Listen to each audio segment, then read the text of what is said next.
Salut tout le monde, Sam the Monetman de retour pour vous parler de WWE Extreme Rules. Mais avant, je vais d'abord faire une petite parenthèse. Faire des parenthèses au début des vidéos, c'est tout à fait logique, mais ça c'est normal. Pour ceux qui me suivent depuis le départ, au nombre incalculable qu'elle vous êtes, donc je dois avoir une quarantaine d'abonnés, vous savez que peut-être que j'ai décidé au départ, je sais pas trop si j'avais l'intention de continuer les vidéos. J'avais l'intention d'aller jusqu'à WrestleMania. Euh, et si les vidéos marchaient bien, de continuer éventuellement. Euh, Sachant que la plupart de mes vidéos ne tournent pas, tournent aux alentours de 300 vues, mais ne grimpent pas plus que ça. C'est vrai que c'est pas là-dessus que je vais me juger, donc pour continuer. Mais voilà, j'ai quelques abonnés qui viennent de temps en temps, et qui découvrent ça, qui trouvent que je fais du pas trop mauvais boulot. Et merci beaucoup d'ailleurs, donc ça fait plaisir. Et voilà, donc finalement j'ai décidé de continuer parce que même si vous n'êtes pas beaucoup, moi ça me fait du bien. Je pense que c'est voilà, le catch, c'est voilà, c'est une des raisons aussi pour lesquelles je fais ces vidéos, c'est parce que le catch c'est une passion que j'ai depuis quelques années et j'ai trop peu, malheureusement trop peu d'amis avec qui la partager. D'amis ici, je veux dire. Donc, quitte à partager ça avec des gens, autant le faire avec les internautes et d'autres gens qui regardent tes vidéos sur YouTube. Parce que voilà, c'est quelque chose que j'aime bien faire, c'est partager ça, partager cette passion, avoir vos avis, vos opinions sur les différents matchs et sur les produits WWE en général. Et puis voilà. L'autre raison aussi, c'est parce que au départ, si j'avais décidé d'arrêter les vidéos, enfin de peut-être arrêter les vidéos après WrestleMania 29, WrestleMania 30, je vais y arriver. C'est que le produit WWE juste après WrestleMania 29, je le trouvais sacrément dégueulasse. Vraiment très peu intéressant. Et j'étais parti dans l'optique qu'il se passerait exactement la même chose cette année après WrestleMania 30. Or, ce n'est pas le cas. Je trouve qu'ils se sont plutôt pas trop mal démerdés et que ça commence même à avoir une certaine tronche. Donc j'ai décidé de continuer parce que voilà, je prends aussi beaucoup de plaisir à faire ça. Et, euh, et donc voilà, on a un post-WrestleMania 30 bien plus intéressant que celui de l'année dernière. Donc maintenant que j'ai fini cette parenthèse, on va parler donc de WWE Extreme Rules qui aura lieu donc ce week-end le 4 mai, si je dis pas de bêtises. Alors où est-ce qu'il aura lieu? Je ne sais plus, je vais aller vérifier pendant le montage de la vidéo et je vous donnerai ça après, donc juste en dessous, il aura lieu ici. Voilà. Mais juste avant, je vais rapporter quand même quelques petites précisions qui se doivent d'être rapportées. En ce qui concerne quelque chose qui nous a toujours choqué et dont la plupart des gens commencent tout juste à se remettre, c'est le fameux match, le fameux cas Brock Lesnar contre l'Undertaker. Alors, les raisons de la victoire de Brock Lesnar face à l'Undertaker à WrestleMania, donc qui a par conséquent mis fin à la série d'invincibilité de l'Undertaker. Il y a eu énormément de rumeurs et celle qui revenait le plus et qui plus elle revenait en fait, c'est peut-être un peu con d'en parler de cette manière-là et de le mentionner de cette manière-là, mais apparemment l'Undertaker a confirmé, enfin Mark Calloway de son vrai nom, et Brock Lesnar sont très amis dans la vraie vie et c'est donc selon les médias qu'on trouve sur internet un petit peu partout, que ce serait l'Undertaker qui ait lui-même voulu que Brock Lesnar mette fin à sa série d'invincibilité. Depuis qu'on en parle, l'Undertaker a toujours, il n'a jamais exclu la possibilité qu'un jour elle soit mise à terme, voilà. Et c'est lui qui a apparemment souhaité que ce soit Brock Lesnar qui y parvienne. Grand bien lui fasse. Le problème, c'est que si c'est le cas, j'ai quand même sacrément du mal à y croire. Parce que voilà, je pense que l'Undertaker aurait mis ses intérêts personnels avant ceux des fans. Alors, quand tu bosses dans une compagnie comme la WWE, enfin, je sais pas. De toute manière, c'est fait, on peut en parler pendant des années et ça restera comme ça. Non, le seul truc qui me chagrine, c'est que du coup, bon, voilà, Paul Heyman est resté au fur et à mesure des semaines pour continuer à parler et à bassiner les gens avec ça. Brock Lesnar est parti, et puis merci, au revoir. Donc, c'est la gestion de ce match-là qui laisse vraiment. De la gestion de ce match et de tout, quoi. L'avant, le pendant et l'après-match, au fur et à mesure des semaines qui entourent WrestleMania.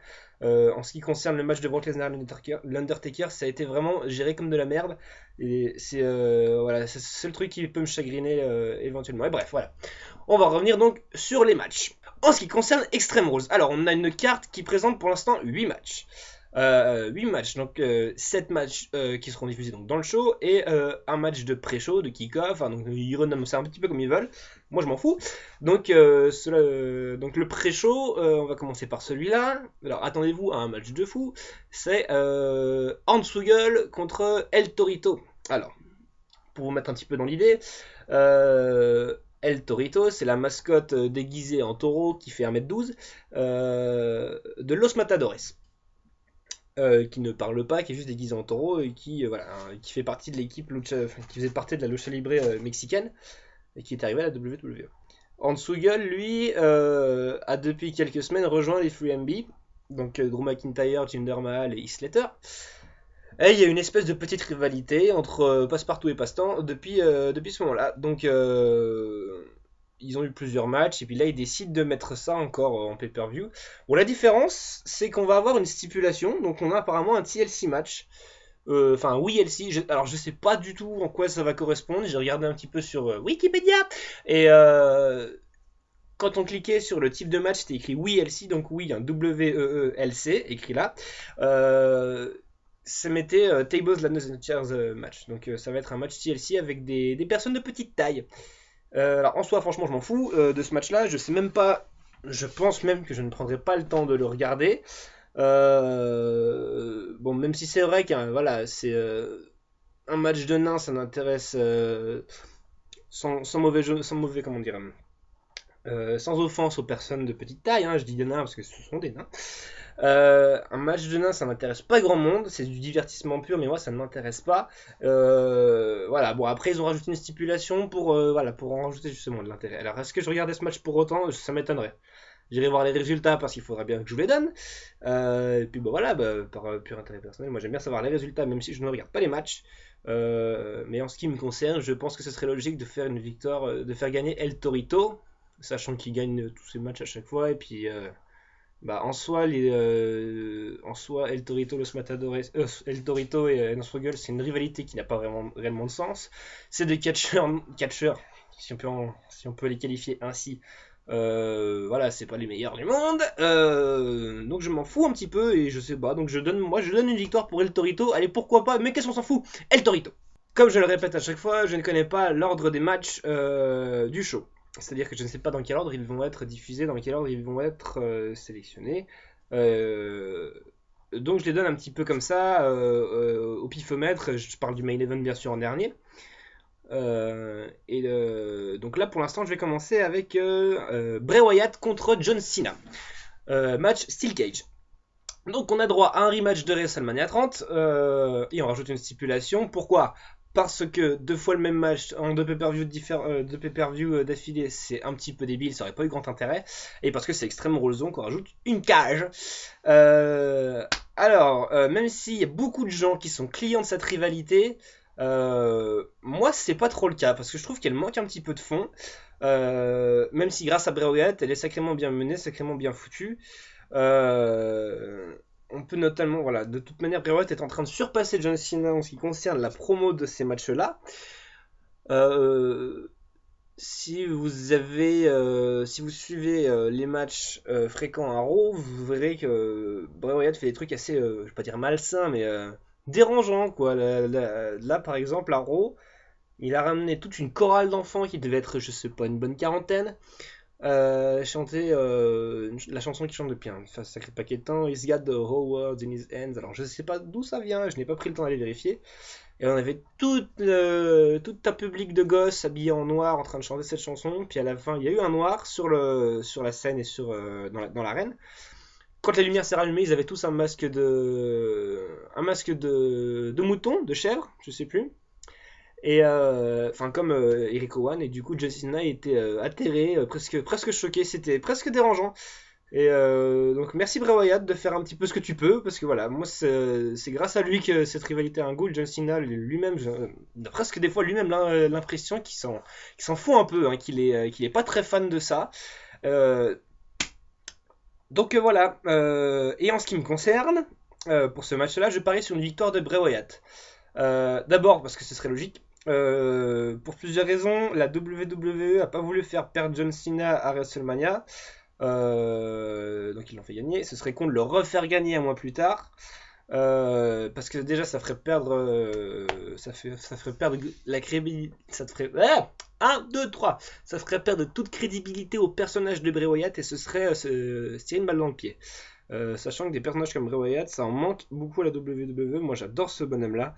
Et donc voilà, je parie donc sur une victoire de Bray Wyatt. S'ensuit le match de Diva. Alors, le match comportera donc Paige, nouvelle championne des Divas, contre Tamina. Alors Paige, ça ne vous dit peut-être rien. Alors faut savoir que Paige est arrivée de la WWE dans le roster principal le lendemain de Raw. Elle était championne à la NXT depuis... alors je ne sais plus quand, j'ai pas pris le temps de revérifier. Mais ça faisait quelques temps qu'elle tournait déjà à la NXT. Elle est toute jeune, elle a 21 ans. Et là, elle est arrivée en fait le lendemain de WrestleMania pour féliciter AJ pour avoir conservé son titre, hein, match battle, enfin au Vicky's Invitational Championship match, bref. Et AJ l'a mal pris, enfin, bref, elle a dit à Paige qu'elle avait rien à faire là en gros, puis elle l'a challengé pour un match pour le titre des Divas tout de suite, et elle a perdu.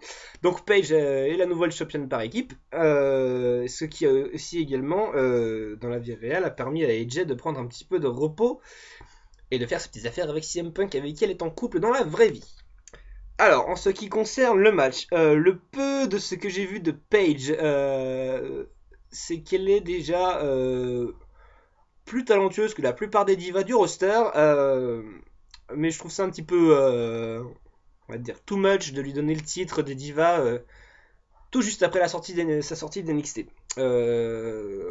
Voilà, mais après voilà. Je sais que si elle reste à la WWE dans le roster, elle va avoir de belles années devant elle parce qu'elle a, comme j'ai dit, elle n'a que 21 ans et elle se débrouille plutôt pas mal. Mais après, voilà, je pense que si vous regardez les matchs, il faut pas se fier aux matchs qu'elle fait à Raw et à SmackDown parce qu'ils se ressemblent un peu tous. Elle fait dominer, puis au bout d'un moment, bah, elle se révolte en plein milieu du match. Elle fait trois coups de la corde à linge et puis sa prise de soumission. Mastoc, hein, la prise de soumission d'ailleurs. Et pour gagner tous ces matchs. Mais j'ai regardé rapidement, j'ai jeté un petit œil rapide sur quand le titre championne NXT féminine a été apporté, je veux dire, à la NXT, parce qu'il n'existait pas ce titre. On a eu, je sais plus si ça s'est passé en tournoi. Bref, au final, on avait un match entre Paige et je sais plus qui c'était son adversaire. Bah, Emma, je crois, si je dis pas de bêtises. Et le match était sacrément solide et c'est ce qui manque au Diva. Donc ne vous fiez pas à ce que Paige fait à Raw et à SmackDown pour juger ses capacités parce qu'il en a beaucoup plus que ce qu'on imagine. Et donc voilà. En ce qui concerne Tamina, Tamina championne, je suis pas client, mais du tout. Pourquoi? Parce qu'elle parle jamais. On a eu voilà, elle est heel. On a eu AJ en tant que championne heel des divas pendant pratiquement un an. Ce serait con d'en avoir une nouvelle juste après. Je trouve ça un petit peu trop tôt. Donc en tout cas, si jamais Tamina devient championne un jour, ce sera pas pour tout de suite en tout cas. Donc pour l'instant, je pense que Paige va garder son titre parce qu'elle a besoin de se forger une place au milieu du monde des divas du roster principal. Je vais parler ensuite de Alexander Rousseff, tout fraîchement arrivé, contre Artruth et Xavier Woods en match handicap à 2 contre 1. Tout de suite, victoire de Rousseff, je vous le dis direct, parce que c'est la logique et son summum. Rousseff est en push depuis le lendemain de WrestleMania, il est arrivé, il a fait un match, il a explosé la gueule à littéralement tout le monde. Il est managé par une bombasse, en la personne de Lana. Et donc faut qu'il consolide, voilà, c'est logique qu'il gagne parce que voilà, il a fait énormément de promos avec Lana avant WrestleMania. Il n'est pas apparu pendant, si il est apparu pendant le show, je ne sais plus. Il me semble pas qu'il soit apparu pendant WrestleMania. Il apparaît juste après et voilà, il fout littéralement une raclée à tout le monde. Pardon pour l'euro et il a besoin de forger, de consolider son gimmick à la Vladimir Kozlov, nouvelle génération et avec plus de talent. Beaucoup plus de talent d'ailleurs. Cependant, j'ai un petit peu peur en ce qui concerne Alexander Rousseff, comme j'avais dit lors de ma review du Royal Rumble, c'est que j'ai peur que on va avoir un phénomène Beau Dallas en fait. par rapport à l'année dernière. Bo Dallas était arrivé pendant le Royal Rumble, il a eu un semblant de rivalité avec Wade Barrett, et puis on l'a pratiquement plus jamais revu pendant un an. Et j'ai peur que ça fasse la même chose avec Alexander Rousseff. C'est dommage parce que je trouve que pour un mec assez mastoc, il est plutôt agile, bien athlétique, et donc voilà. Euh, Rapidement parler de R-Truth et Xavier Woods qui sont devenus des jobbers. Alors pour ceux qui ne savent pas ce que c'est qu'un jobber à la WWE, je vais expliquer rapidement. Un jobber, c'est une personne qui est là pour, comment on pourrait dire, je vais parler très grossièrement, donner de la valeur aux autres catcheurs. C'est-à-dire que c'est à peu près comme Zack Ryder, Yoshitatsu, c'est ces catcheurs qu'on ne voit jamais en pay-per-view, qui sont là juste pour perdre leur match et par conséquent donner de l'importance enfin à leur adversaire, quoi. Je veux dire, valoriser leur adversaire en perdant. Donc c'est leur boulot, ça s'appelle un jobber. Et vu que voilà, ce sont deux amis, R-Truth et Xavier Woods, qui ne font plus rien, ce sont devenus des jobbers et ils sont là exprès pour donner de la crédibilité et du renfort au personnage d'Alexander Rousseff. Donc victoire d'Alexander Rousseff, logique. Maintenant, je vais vous parler du match pour le titre intercontinental. Alors, qui va comporter Bray Wyatt. Je vais vous parler maintenant du match pour le titre intercontinental. Qui comportera donc Big E, le champion, face à Bad News Barrett. Alors, petit flashback pour vous expliquer comment on en est arrivé là. Big E n'a pas défendu son titre à WrestleMania parce qu'il faisait partie de la Battle Royale à Andre the Giant. Et donc là, la WWE, pour mettre les choses en avant, ils ont organisé un grand tournoi avec 8 catcheurs. Donc quart de finale, demi et finale. Et donc du coup, c'est Barrett qui a gagné ce tournoi-là. Et il a gagné son match face à Big E à Extreme Rules. Donc c'est le grand retour de Bad Barrett sur le ring, je veux dire, parce que avant il montait sur son grand piédestal pour raconter tout un tas de conneries. Donc depuis le lendemain de WrestleMania, il est arrivé et ce sera face à Big E donc dans un match inédit. Je crois que les deux catcheurs ne se sont jamais affrontés. Et du coup, moi je pense que ça ne manque pas d'intérêt parce que je sais que je pense je pense que je vais y arriver que Big E et Bad News Barrett sont des catcheurs qui ont beaucoup de talent. C'est assez rare en ce qui concerne Big E pour les hommes qui sont sacrément mastoc. Ils sont créatifs. Ils ont été capables de faire des matchs assez solides en pay-per-view durant les précédents mois ou années en ce qui concerne Wade Barrett. Et donc moi ce match m'intéresse particulièrement. Me demandez pas pourquoi, mais voilà, j'ai hâte de voir ce que ça peut donner. Et je parierais même sur une victoire de Bad News Barrett. Alors, parce que c'est son grand retour sur le ring, il a besoin de se refaire une place. Enfin, c'est l'avis que son grand retour, son retour entre guillemets. Big E a fait son temps en tant que champion intercontinental, donc depuis le mois de novembre.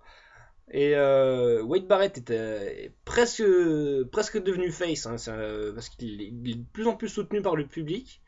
Moi j'aime bien ce bonhomme là. Et donc je parierais sans trop de réels arguments, c'est vrai, parce que j'ai juste dit que c'était son retour. Le match m'intéresse et je parierais plus sur une victoire de Wade Barrett. Je pense que c'est sur la logique que ça se joue en fait. Et sur mon avis, je vois plus Wade Barrett choper le titre que Big E le conserver. Je pense que en ce qui se passera après, ça rajoutera de l'intérêt en fait. Si Big E conserve à nouveau son titre, les gens vont commencer à en avoir de moins en moins, à moins en moins s'intéresser à ça. Donc je pense que là c'est le moment pour que Big E passe la main et perde son titre. Donc victoire de Bad News Barrett. On va avoir droit à un triple threat match, un match à 3, qui va comporter Cesaro, Jack Swagger et Rob Van Dam de retour à la WWE.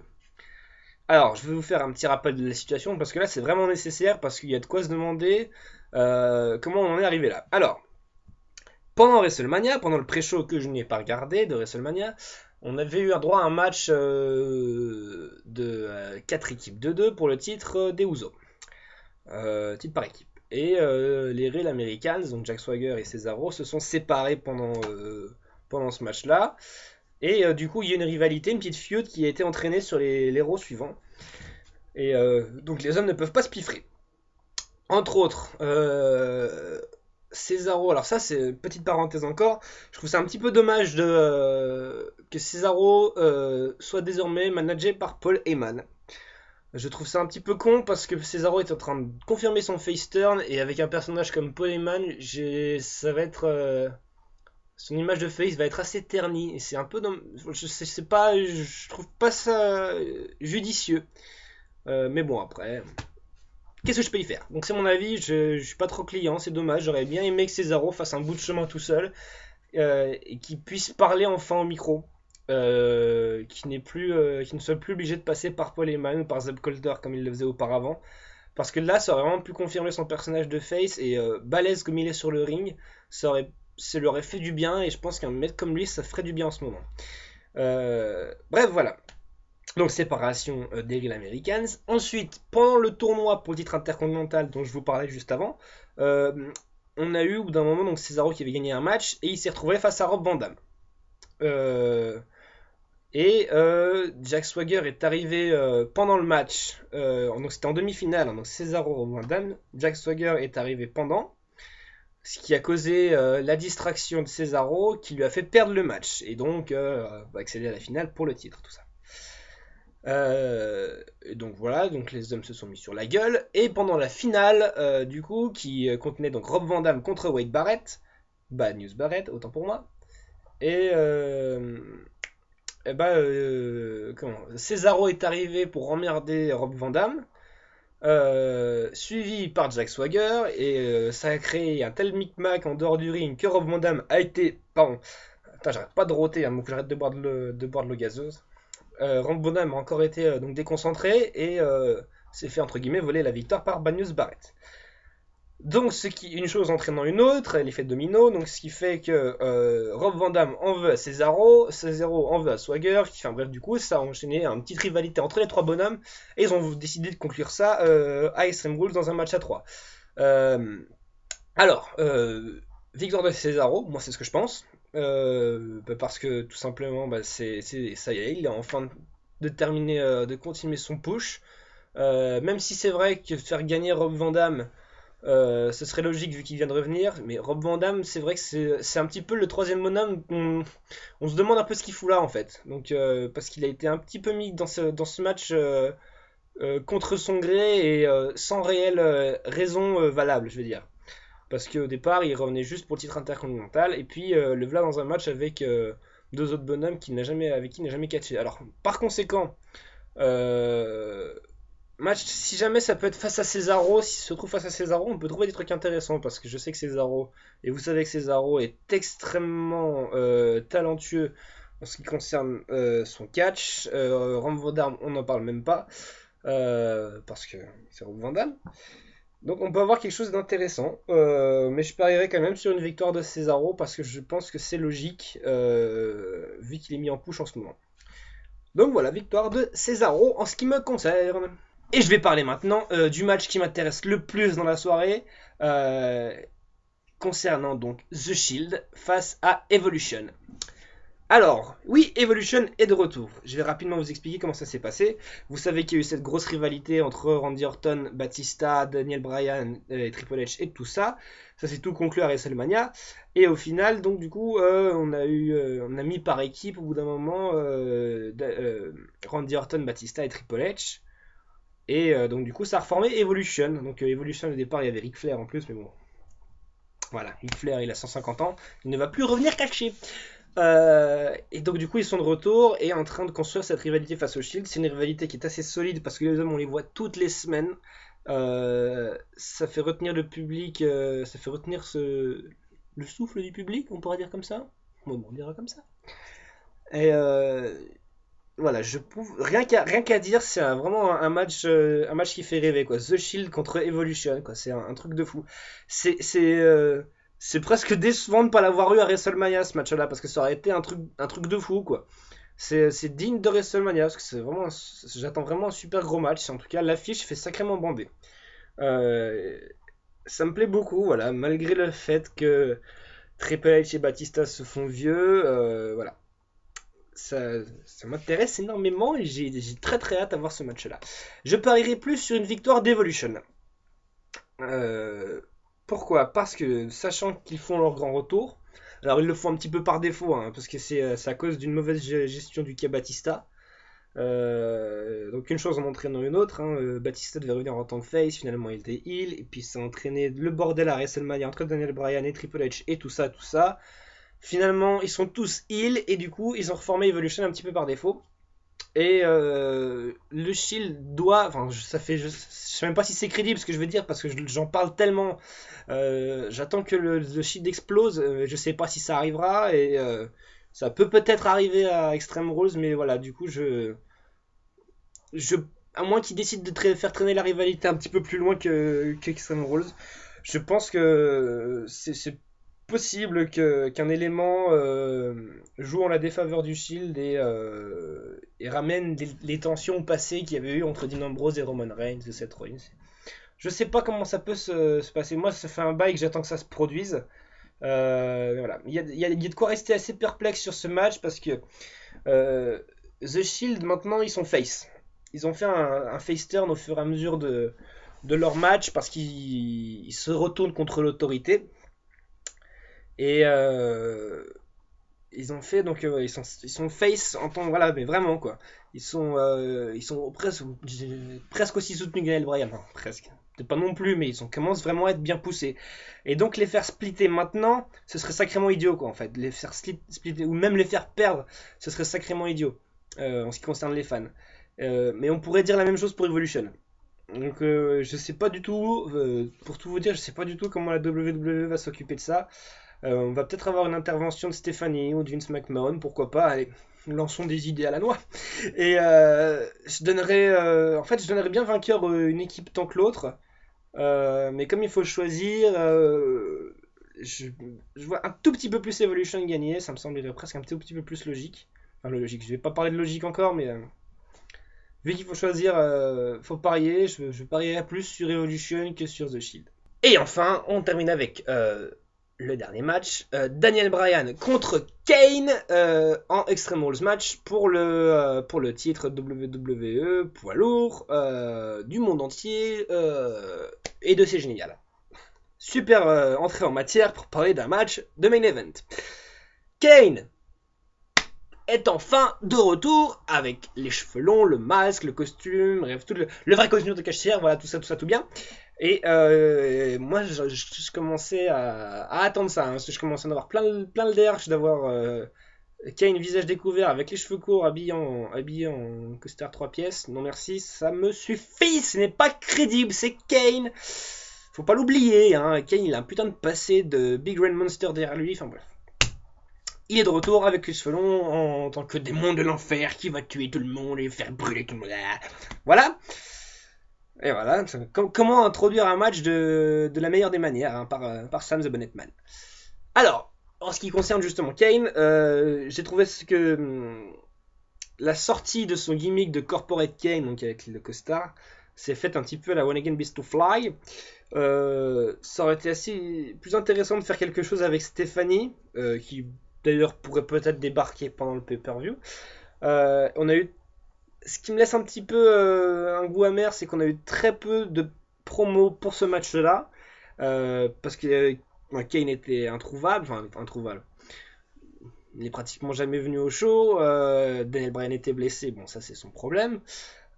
Jusqu'à avant-hier, du coup, on a eu un match pour le titre des divas entre Brie Bella et Paige. Daniel Bryan était aux abords du ring. Et Kane a débarqué, et voilà, puis ils ont réussi à s'en sortir. Bref, tout ça, plein de choses. Et donc voilà. C'est ça le problème, c'est qu'il y a juste eu, il y a eu beaucoup trop peu de promos pour un match de main event et pour le titre suprême de la WWE. Je trouve que c'est que dalle et ça fait presque passer en fait ce match-là au second plan en fait. On pourrait presque croire que le main event c'est The Shield et Evolution parce que The Shield sont là toutes les semaines à tous les shows pour foutre un merdier sans nom. Ils cassent la gueule à tout le monde. Et donc du coup voilà, c'est un petit peu dommage. Bon après je peux comprendre que Daniel Bryan soit blessé, ça je peux pas lui en vouloir, c'est un métier à risque, c'est un catcheur. Hein. Donc voilà. Par contre, Même s'il y a eu peu de promos et peu de matchs des deux hommes entre WrestleMania et Extreme Rules, je dois quand même donner un pari et je pense que Daniel Bryan va conserver ses titres. Parce que c'est trop tôt pour que Daniel Bryan les perde déjà, tout simplement, et malgré le grand retour de Kane en tant que vrai Kane, Big Red Monster, Big Red Machine, Big Red tout ce que tu veux, je le vois pas gagner. Franchement, est-ce que vous imaginez Kane porter les deux titres majeurs de la WWE sur ses épaules? Moi, sans déconner, c'est un poster qui me donne pas trop envie. Donc, je pense que Daniel Bryan va conserver, sachant que ça va être un match Extreme Rules qui rajoute un peu d'intérêt à ça. Ça peut donner quelque chose de dur, sans sous-entendu sexuel, hein. Ça peut être mastoc, ça peut être violent, et on verra bien, même si voilà, je sais pas trop quoi penser de ce match, vu qu'on a eu trop peu de promos, je sais pas trop de vrais jugements, mais je pense, en ce qui concerne les résultats, que Daniel Bryan va conserver ses titres. J'ai terminé de parler des matchs, et je vais rapidement rajouter 2-3 petites choses. Comme je l'ai dit il y a une vingtaine de minutes, on a un post-WrestleMania plus intéressant que celui de l'année dernière. C'est flagrant. Voilà. Même si c'est vrai que c'est un petit peu le bordel en ce moment, on voit que les scénaristes galèrent pour mettre tout ça sur les bons rails, parce que c'est vrai qu'avec les réactions du public, ça a énormément divagué de partout en ce qui concerne Daniel Bryan, Kane, Triple H, Randy Orton, The Shield. C'est parti un petit peu dans tous les sens. Même Cesaro, hein, on doit le dire, et je sais pas trop comment comment ils vont se débrouiller, mais déjà voilà, à mon goût, à mes yeux, ça a plus d'intérêt que l'année dernière. De plus, ils ont vraiment mis l'accent sur l'arrivée ou le retour de superstars comme Paige, Bo Dallas, Bad News Barrett, Adam Rose qui va arriver bientôt, Rob Van Dam aussi qui est revenu. Donc voilà, je trouve ça plutôt cool. Il reste à voir ce que ça va donner pendant le show. Mais c'est vrai, je dois bien l'avouer que en ce qui me concerne, et je pense que ça concerne aussi pas mal d'autres fans, c'est qu'on a toujours un intérêt qui grandit au fur et à mesure des shows en partant de TLC, parce que on sait qu'on s'approche de WrestleMania, l'intérêt grandit, et une fois que WrestleMania est passé, on a tendance à lâcher un petit peu. Moi j'ai remarqué ça déjà l'année dernière, je l'ai remarqué aussi cette année. J'avais presque oublié qu'Extreme Rules c'était ce week-end. Si je m'en suis rappelé un petit peu au dernier moment en fait, en regardant les derniers matchs d'Euro, en regardant en fait, je me suis rendu compte que Extreme Rules c'était ce week-end et qu'il serait temps que je sorte une vidéo. J'avais presque un petit peu perdu d'intérêt, hein, lâcher la WWE, mais ça c'est normal. C'est pas parce que je ne suis plus fan, c'est parce que c'est l'excitation, on va dire, qui baisse d'un seul coup, et donc du coup bah, ça se fait tout seul. Mais je vais quand même continuer. Déjà, en tout cas, je vais donner les résultats de Extreme Rules. On verra bien comment ça se passe après. Et en ce qui me concerne, j'en ai terminé. Je vous souhaite un bon show, une bonne branlette, et puis bah à plus, et puis what's up!